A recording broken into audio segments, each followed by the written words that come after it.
Assalamualaikum warahmatullahi wabarakatuh. Halo, perkenalkan saya Depi Ripaldi dari Teknik Elektronika STT Nusa Putra, Sukabumi.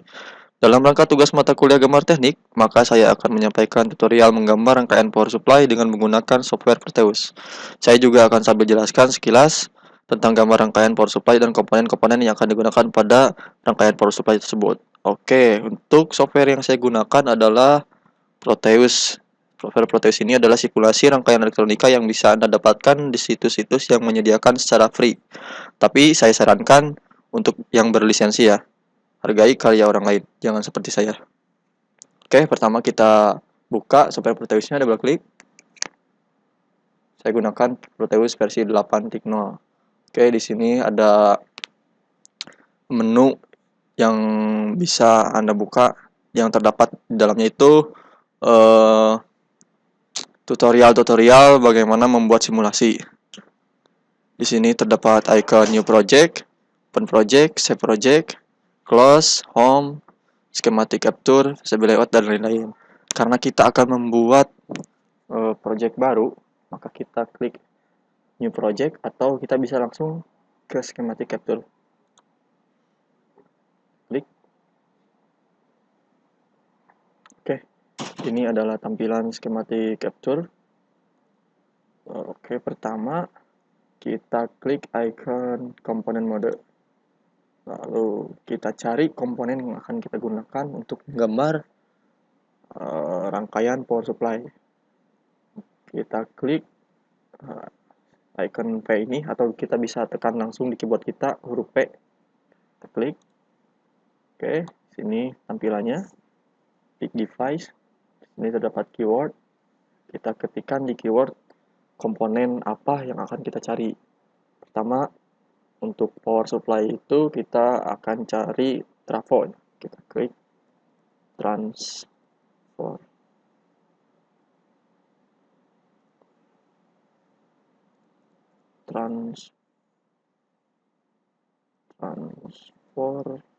Oke, ini dia. Dapat banyak jenis trafo karena kita akan membuat gambar power supply sederhana. Kita gunakan trans 2P2S device simple transformer saja. Kita klik OK di sini. Oke, trafo sudah masuk. Ini gambarnya. Lalu kita tempatkan di schematic capture ini. Sesuaikan dengan kebutuhan. Oke, ini trafo. Selanjutnya kita cari komponen yang lain. Klik kembali P di sini. Kita butuh dioda untuk penyearah rangkaian power supply-nya. Saya gunakan dioda IN4007. Oke, ini kita klik OK. Klik diodanya, lalu kita susun diodanya menjadi 4 buah secara terhubung. Penyusunannya itu sesuai selera dan kebutuhannya. Yang penting jangan sampai salah dalam penyambungan. Kita sambungkan anoda D1 dengan anoda D3. Kemudian katodanya ke anoda, katoda D2 ke katoda D4. Nah, di sini jangan boleh salah ya. Oke. Lalu kita sambungkan inputan dari trafo sekunder ini. Oke, yang positif ke sini. Kemudian yang negatifnya ke sini. Oke. Sekilas tentang trafo. Transformator atau trafo adalah komponen elektronika yang berfungsi menaikkan atau menurunkan tegangan listrik. Di sini, transformator berperan dalam menyalurkan tenaga atau daya listrik dari tegangan tinggi ke tegangan yang rendah, step down. Trafo bekerja berdasarkan prinsip kerja induksi elektromagnetik, di mana apabila terjadi suatu perubahan flux magnet pada kumparan primer, sini kumparan primer, maka akan diteruskan ke kumparan sekunder yang menghasilkan suatu gaya gerak listrik GGL induksi atau arus induksi. Ini kumparan sekunder yang ini ya. Nah, agar selalu terjadi perubahan flux magnet, maka arus yang masuk input dari sini harus berupa arus bolak-balik alternating current. Di rangkaian power supply ini akan saya gunakan trafo step down dengan primary 230 volt, secondary 5 volt AC per 5 volt DC per 1 ampere. Tapi karena saya belum mempelajari cara mengkalkulasi trafo ini, jadi saya belum bisa setting trafo ini dengan spek yang sesuai dengan yang saya butuhkan. Tapi untuk realnya, Anda bisa membeli di toko-toko elektronika seperti spek yang saya sebutkan tadi, 230 primary, secondary 5 volt per 1 ampere. Jadi ini biarkan saja dengan spek yang apa adanya. Cara settingnya kalau mau mempelajari di sini kita double klik. Nah, kita kalkulasikan di sini primary include-nya, secondary, coupling factor untuk menghasilkan spek yang kita inginkan. Tapi saya belum mempelajari ke sini, jadi biarkan saja seperti ini apa adanya. Oke, kemudian dioda. Dioda adalah komponen elektronika yang terbuat dari bahan semikonduktor dan mempunyai fungsi untuk mengantarkan arus listrik ke satu arah, tetapi menghambat arus listrik dari arah sebaliknya. Jadi dia menghantarkan arus listrik dari anoda ke katoda, tapi menghambat dari katoda ke anoda. Nah, oleh karena itu, dioda sering dipergunakan untuk penyearah dalam rangkaian elektronika. Disebut dioda bright gauge. Dioda bright gauge karena dalam komponen ini terdapat 4 buah dioda yang dihubungkan saling bertemu satu sama lain. Bright rectifier atau jembatan penyarah. 4 dioda yang terhubung sama lain. Dioda bright merupakan penyarah arus bolak-balik satu gelombang penuh. Jadi akan dihasilkan tegangan DC. Oke, itu sekilas tentang trafo dan dioda. Kita lanjut untuk cari komponen lain. Kita kembali ke P. Kemudian kita sekarang cari kapasitor. Kapasitornya kita gunakan sebagai filter di rangkaian ini ya. Ketikkan heat. Nah, ini sudah muncul nih. Jadi naik temperatur 1000. Nah, kita gunakan yang 25 volt. Klik OK. Kita tempatkan di sini. Saya akan rotasikan agar lebih rapi kelihatannya ya. Sesuai selera saja ya, nanti kalau mau dipraktekkan. Oke. Ini positif, ini tanda negatifnya nih, kapasitornya ada garis-garis. Nah, jangan sampai salah, menyambungkan yang negatifnya kita ambil dari sini.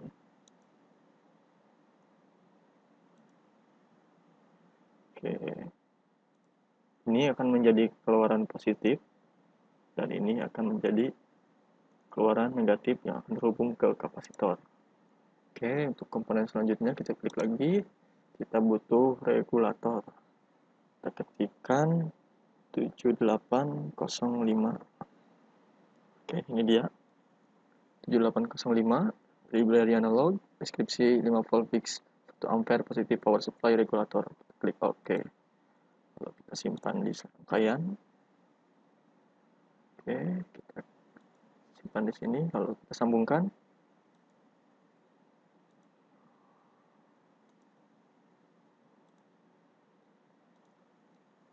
Nah, sekilas tentang kapasitor.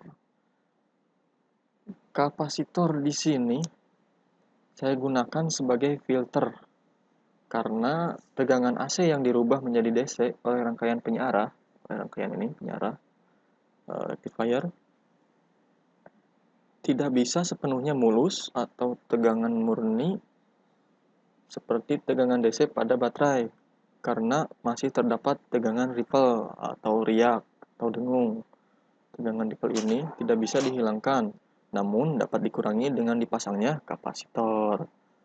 Kapasitor yang bisa digunakan sebagai filter tegangan adalah kapasitor elektrolit atau elko. Kenapa saya gunakan elko? Karena elko ini atau kapasitor elektrolit ini termasuk jenis kapasitor yang mempunyai nilai kapasitansi yang tinggi dibanding kapasitor yang lain. Makanya saya gunakan elko sebagai filter di sini. Kemudian regulator. Regulator tegangan adalah bagian power supply yang berfungsi untuk memberikan stabilitas output pada suatu power supply. Output tegangan DC dari penyiarah tanpa regulator mempunyai kecenderungan berubah harganya saat dioperasikan. Adanya perubahan pada masukan AC dan variasi beban merupakan penyebab utama terjadinya ketidakstabilan pada power supply. IC regulator linear ini biasanya berseri 78 sekian-sekian atau 79 sekian-sekian, di mana nilai dua angka di belakangnya adalah tegangan keluaran dari regulator.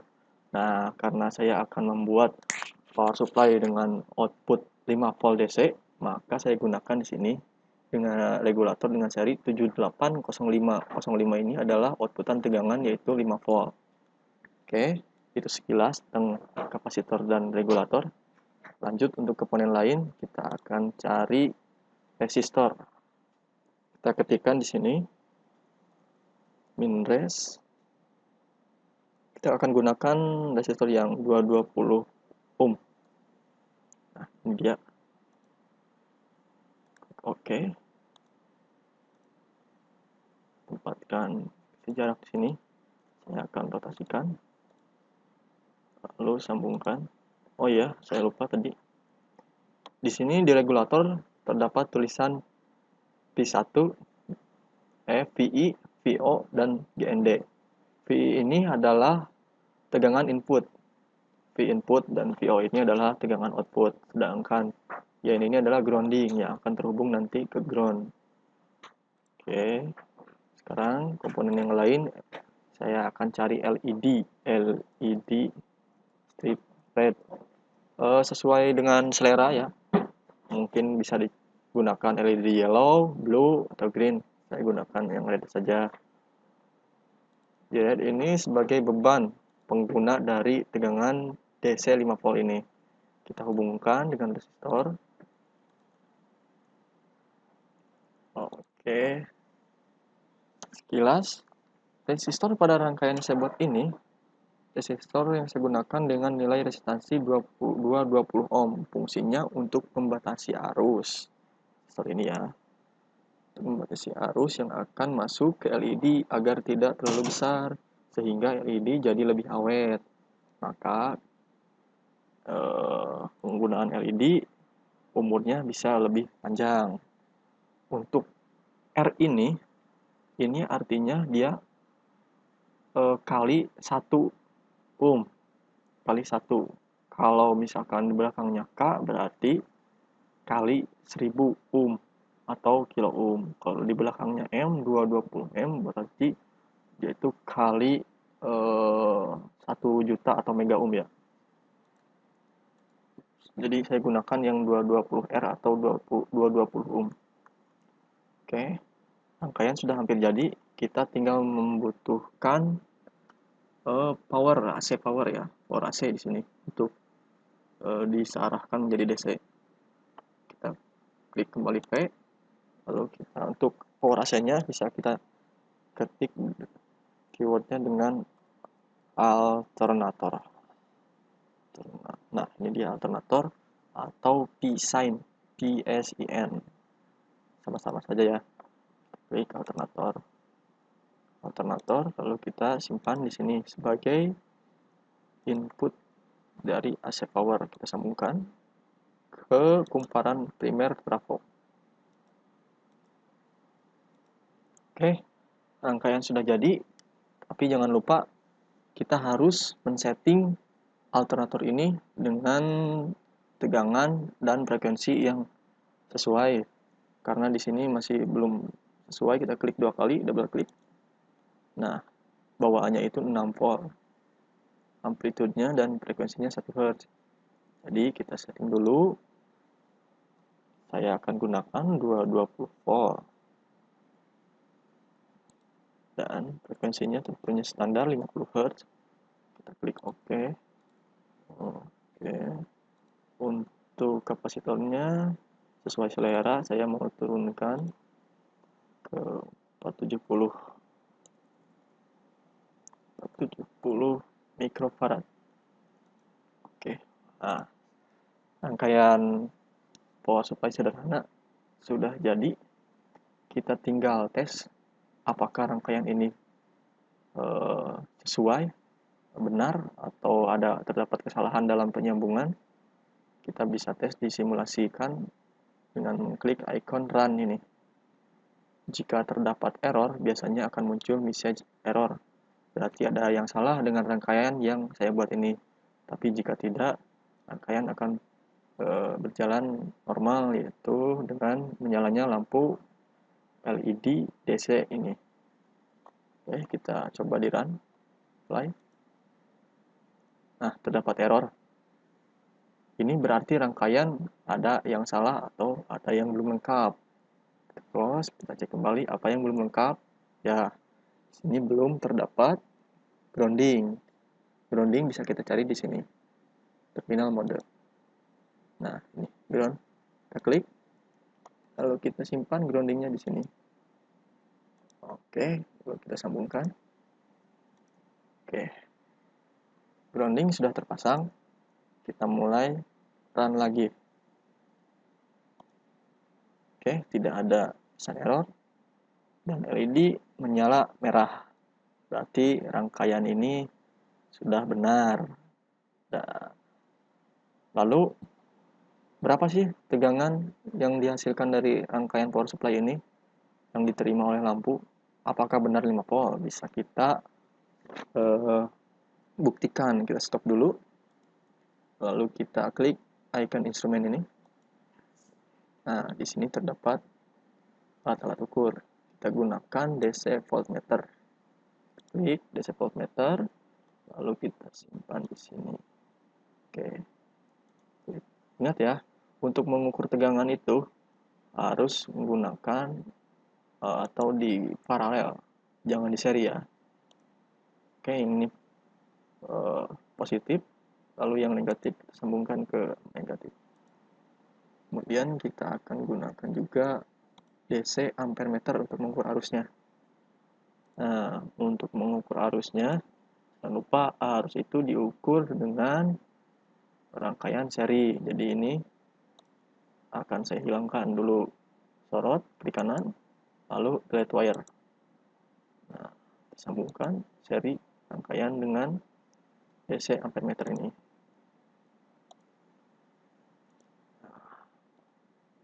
Juga akan pasang DC voltmeter di sini. Kita klik dulu ini. Klik. Nah, sambungkan positif dan negatif. Saya juga akan pasang di sini DC voltmeternya.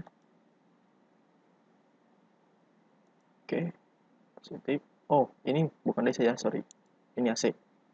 Karena tegangan yang keluar dari kumparan sekunder ini masih berupa tegangan AC. Jadi kita pakai AC voltmeter. Sambungkan positif dan negatif. Oke. Alat ukur sudah terpasang. Mari kita running kembali rangkaian. Oke, rangkaian sudah kembali menyala, lampu menyala. Oke, kita lihat di sini. Kita tadi setting di sini tuh 220 volt dengan frekuensi 50 Hz. Setelah melewati trafo step down ini,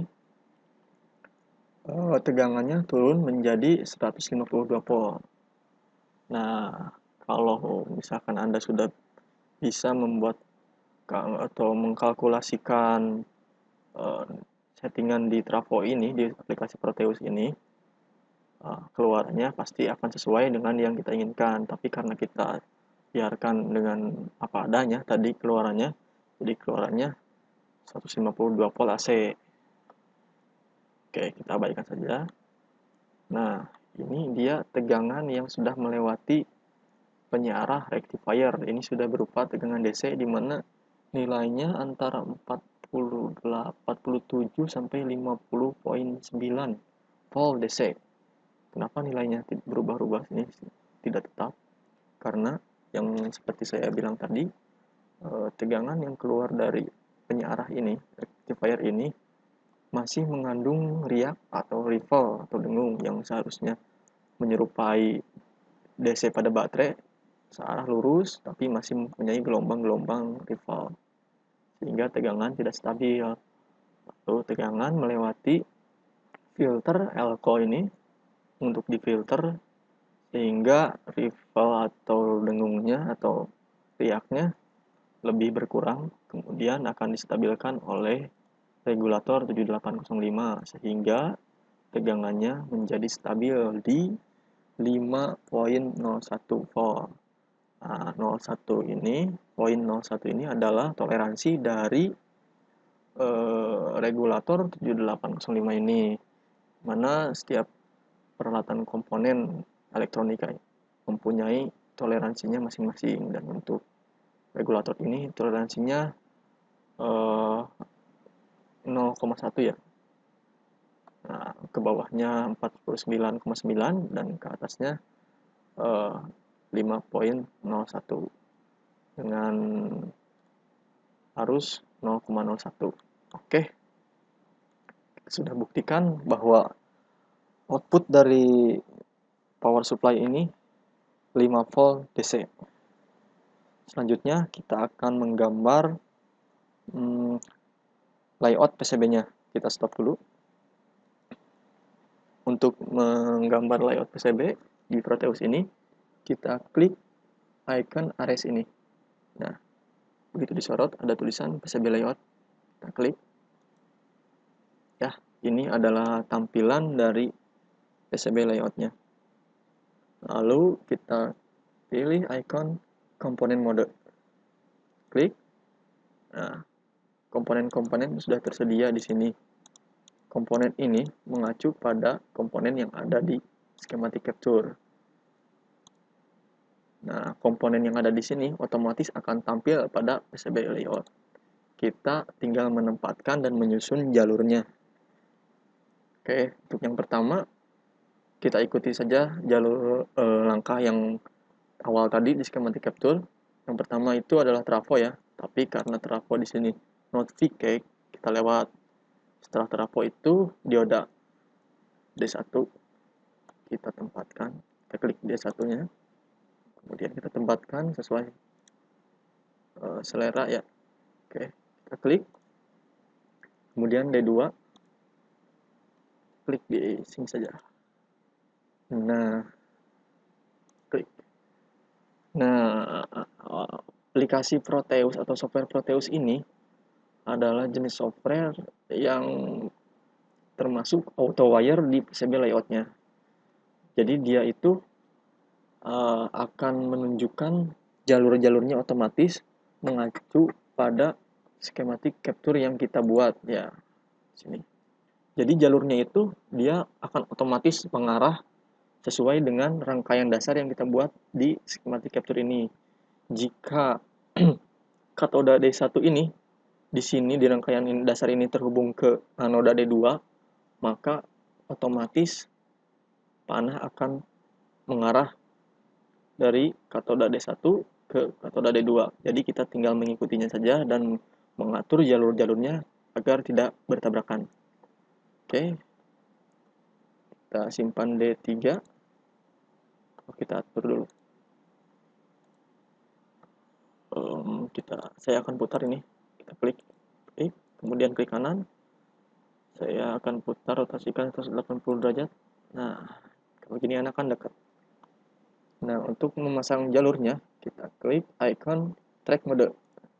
Kemudian ada default. Defaultnya kita double klik. Ada width-nya. Saya akan setting di 20 agar terlihat lebih besar. Klik OK. Kemudian kita klik di sini di anoda D2. Nah, panah akan secara otomatis mengarah pada katoda D1. Acuannya yaitu rangkaian pertama yang kita buat. Klik. Nah. Oke, sudah tersambung anoda D2 dan katoda D1. Untuk selanjutnya kembali ke komponen mode D3, saya tempatkan di sini. Oke, sambungkan D3, kembali track mode. Oke, nah ini sesuai selera saja ya, atur. Oke, kemudian selanjutnya komponen mode kembali, dioda 4. Nah, ini bersilangan begini nih. Saya akan terbalik agar lebih mudah. Nah, kan enak ya. Kembali ke track mode, sambungkan. Klik. Oke, ikuti panah. Oke, klik lagi. Ikuti panah. Nah, ini jangan sampai seperti ini nih. Nah, ini dia akan keluar pemberitahuan peringatan kalau itu akan bertabrakan jalurnya ya. Korslet ini. Undo. Klik. Jangan sampai menabrak jalur yang lain. Nah, susahnya mungkin di sana mengatur tempat dan ruang untuk jalur dan komponen. Oke. Kan. Sorry, kepleset. Klik.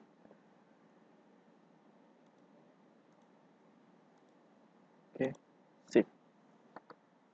Oke, kita lanjut ke komponen berikutnya. Setelah dioda itu, saya tadi pasang kapasitor ya. Kapasitor. Nah, ini C1470 mikrofarad. Nah, di sini. Nah, dekatnya ke sini, jadi kita simpan di sini saja. Oke. Saya akan putarkan biar lebih enak. Nah, kalau gini kan enak ya. Track mode. Kita pilih. Ikuti jalurnya. Sini langsung bisa.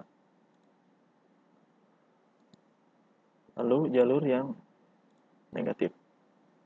Nah, yang negatif Kak tutup nih. Gimana nih caranya? Kita putar-putar aja. Oke. Putar ke sini.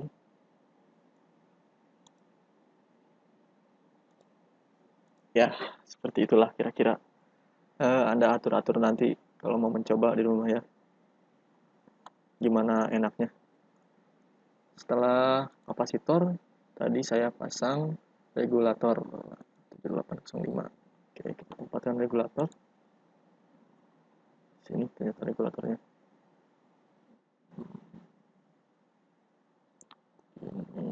Bawah saja. Nah, sini lebih enak.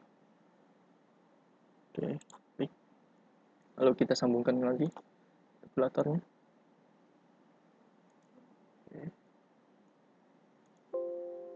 Nah, ini menabrak. Gimana caranya bisa masuk ke sana? Anda dulu. Regulator ini terhubungnya ke katoda D4 yang terhubung ke kapasitor positif. Langsung diputar saja. Sambung ke kapasitor positif. Nah, sama saja ya. Kemudian yang nomor 2 ini grounding ke negatif. Klik. Nah, oke, regulator terpasang. Selanjutnya resistor. Sepertinya bakal sulit nih. Nah, resistor tidak ada jalurnya otomatis. Kenapa? Karena terhalangi oleh ampere meter. Kita hapus dulu alat-alat ukur ini karena ini tidak termasuk pada rangkaian PCB. Kita hilangkan dulu. Ini tadi hanya untuk membuktikan saja besaran dari power supply ini. Kita sambungkan kembali. Oke. Lalu kita klik kembali resistor. Klik. Nah, sudah ada jalur otomatisnya. Simpan di sini saja ya. Kita coba di sini.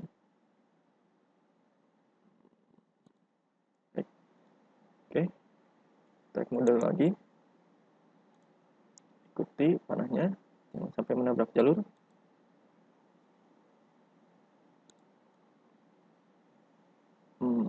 Terhalangi. Nah, ini dia sulitnya. Kita hapus dulu yang ini ya. Delete. Oke, ini delete. Nah, akan pasang dulu yang ini terlebih dahulu. Track mode kembali. Oke. Saya sambungkan sini. Oke. Nah, untuk yang ini mungkin akan saya sedikit putar-putar ya.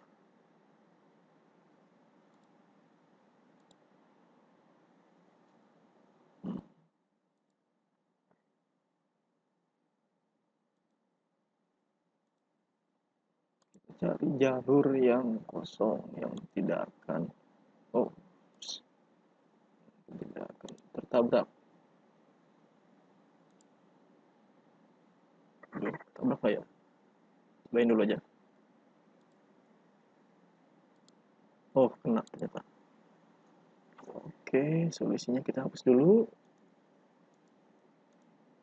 Nah, kita klik resistornya, geser.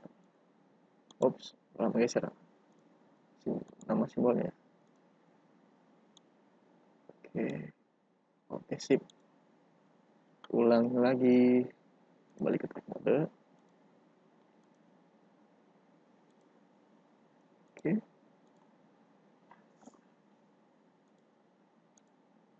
Dan hasil.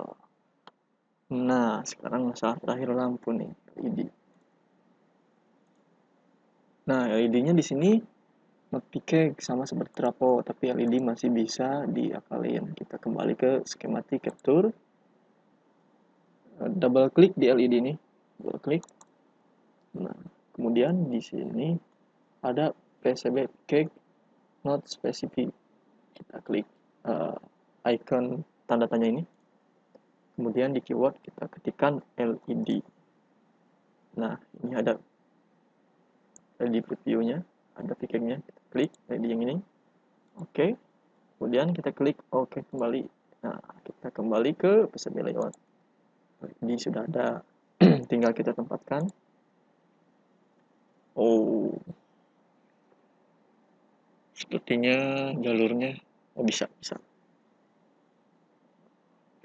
Kita simpan di sini saja LED-nya. Di sini. Oke, saya akan simpan di sini.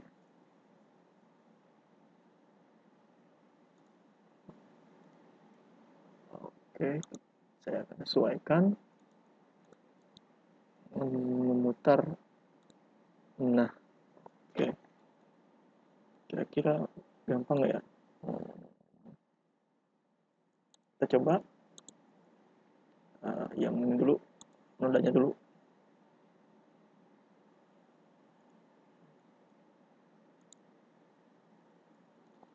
Ke atas. Oke.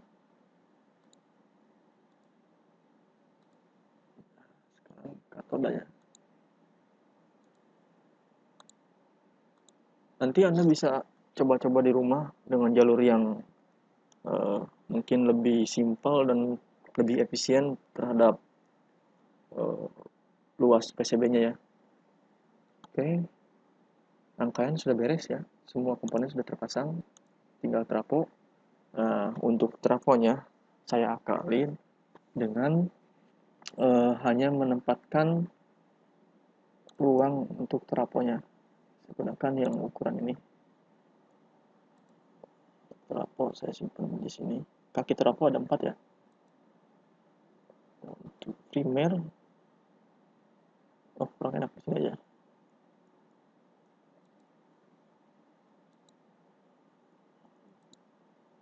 Primer dan sekunder, salah.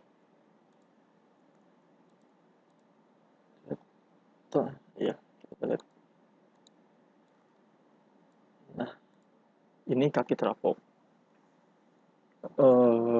Saya gunakan yang ini untuk primer dan ini untuk sekunder. Lalu kita sambungkan, kita lihat dulu jalur terapinya di sini. Untuk sekunder positif, dia terhubung ke jalur antara dioda 1 katoda ke dioda 2 anoda. Kita lihat di mana dioda 1 katoda dan dioda 2 anoda. Oke. Saya ambil yang ini sih positifnya. Ini berarti yang positif. Kita klik modenya. Klik di sini. Oke, seperti biasa sesuai selera jalurnya. Hubung ke sini bisa ataupun mau ke sini langsung juga bisa. Cuman ini karena terhalangi jadi ke sini saja ya. Nah, biasanya kalau sudah mengklik ini suka ada yang ikut nih. Solusinya untuk melepaskannya klik kanan. Nah, oke. Kemudian ini yang positif. Kita lihat kembali skematik capture yang negatif. Dia terhubung ke antara D3 dan D4 katoda dan anoda. Kembali ke PCB. D3 dan D4 katoda dan anoda. Oke, di sini ya dekat. Oke, terhubung di kanan. Terus oke. Dan ini akan menjadi inputan untuk AC power. Saya juga akan tempatkan untuk inputan AC. Ini. Oh, terlalu dekat. Untuk sini. Oke. Pindahkan ini sejajar. Oke. Nah, kemudian kita sambungkan lagi. Ini inputan positif. Dan ini negatif. Oke. Bisa kita tandai dengan tulisan. Kita klik icon 2 dimensi grafik text mode. Oke. Port edge. Lalu kita klik di sini. Nah, sampai seperti ini saya akan tulis transformer atau trafo aja. Trafo. Jenis fontnya bisa disesuaikan. Ketebalan saya akan buat miring. Oke, dan klik oke. Terlalu besar ya? Klik panah ini. Double klik. Kita atur di sini, saya akan membuatnya jadi 30 TH. Oke. Lumayan. Akan saya simpan di sini sebagai kena ya. Sini. Sebagai tanda ini adalah trafo atau bisa di sini juga.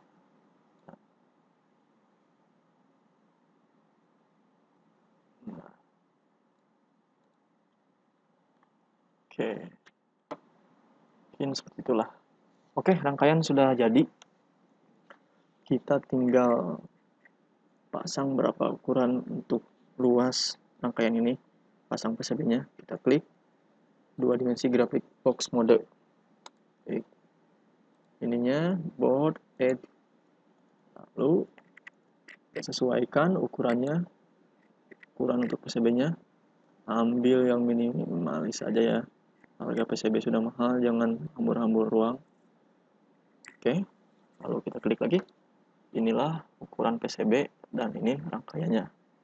Rangkaian sudah jadi dalam bentuk rangkaian PCB. Untuk yang ingin mencetaknya, kita bisa klik output, kemudian print layout, print setup, print informasi. Sudah tersedia ya. Dan untuk rangkaian ini bisa dilihat 3 dimensi view-nya. Gimana sih rangkaiannya kalau udah terpasang? Bisa dilihat, kita klik di sini ada 3D visualizer, klik. Nah, seperti inilah rangkaian power supply yang kita rangkai tadi saat sudah jadi atau terpasang di PCB. Oke. Ini nampak dari atas. LED, dioda, resistor, kapasitor, dan regulator. Dan dan ini adalah jalur yang tadi dibuat ya. Oke, kita sudah membuat rangkaian power supply sederhana di aplikasi Proteus, mulai dari skematik capture, lalu disimulasikan dan diukur tegangan yang keluar dan arusnya, kemudian dibuat layout PCB-nya dan bisa dilihat di 3D visualizer. Oke. Mungkin itu sekilas dari tutorial bagaimana menggambar power supply di aplikasi Proteus. Oke, sekian tutorial pembuatan rangkaian power supply dari saya. Semoga bisa bermanfaat. Mohon maaf jika banyak kekurangan dan kesalahan dalam penyampaian tutorial ataupun penjelasan. Tidak usah di-subscribe atau like, di-don't like atau dislike saja ya. Tidak apa-apa, saya bukan YouTubers. Doakan saya cepat lulus kuliah dengan nilai yang barokah untuk bisa bekal kembali pulang ke Bandung. Sedih. Oke, akhir kata saya Devi Ripaldi dari Teknik Elektronika STT Nusa Putra. Terima kasih. Assalamualaikum warahmatullahi wabarakatuh.